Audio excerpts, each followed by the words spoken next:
আসসালামু আলাইকুম রহমতুল্লাহি বারকাতুহু। আশা করি সবাই ভালো আছেন। আমরা জানি চট্টলার সিংহপুরুষ শাহজাহান আহমেদ, যে নেতা, প্রবীণ নেতা, জামাতে ইসলামের অনেকবারের এমপি উনি, এবং এই ইসলামী আন্দোলন করতে গিয়ে 9 বছরের উপরে তিনি জেল কাটেছেন। তো উনার একটি বক্তব্য নিয়ে তাগুত গোষ্ঠী এটা নিয়ে সমালোচনা করেছে। তো সেই বক্তব্যটা আমি শুনলাম, 18-19 মিনিটের বক্তব্য। আমি কোনো ধরনের ভুল পাইনি, কোনো ধরনের ভুল পাইনি।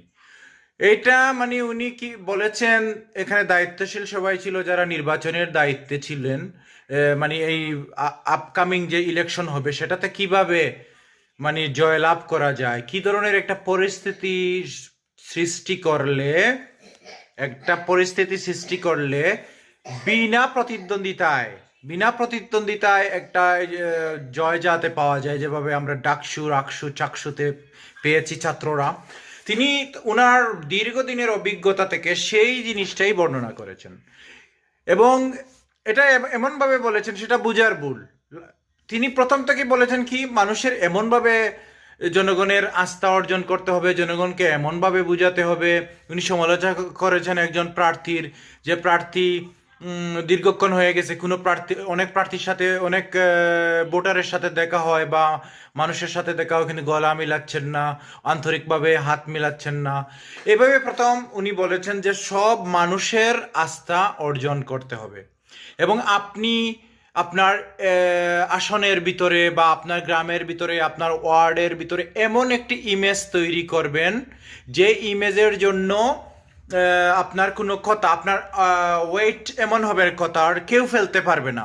আপনার কথা একজন হেডমাস্টার ফেলতে পারবে না, আপনার কথা একজন থানার ওসি ফেলতে পারবে না, আপনার কথা একজন ইউএনও ফেলতে পারবে না। লাস্টে তিনি গিয়ে উদাহরণ দিয়েছেন মাওলানা সাইদি রহমতুল্লাহ আলাইহি।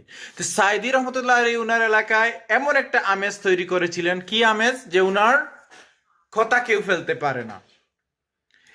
উনি যাকেই অনুরোধ করেন বা কোনো কিছু করতে বলেন, সবাই মানে উনার যে আবেদন বা অনুরোধটি, সবাই উনার ওয়াইটে, উনার যে মানুষের ব্যক্তিত্ব, ইমেজের কারণে কেউ না করতে পারে না, এই ইমেজটি তৈরি করতে বলেছেন।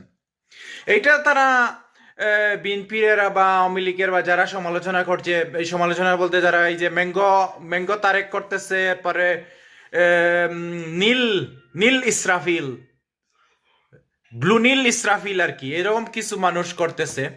তো এই জিনিসটা হচ্ছে এরকম, আমি আপনাদেরকে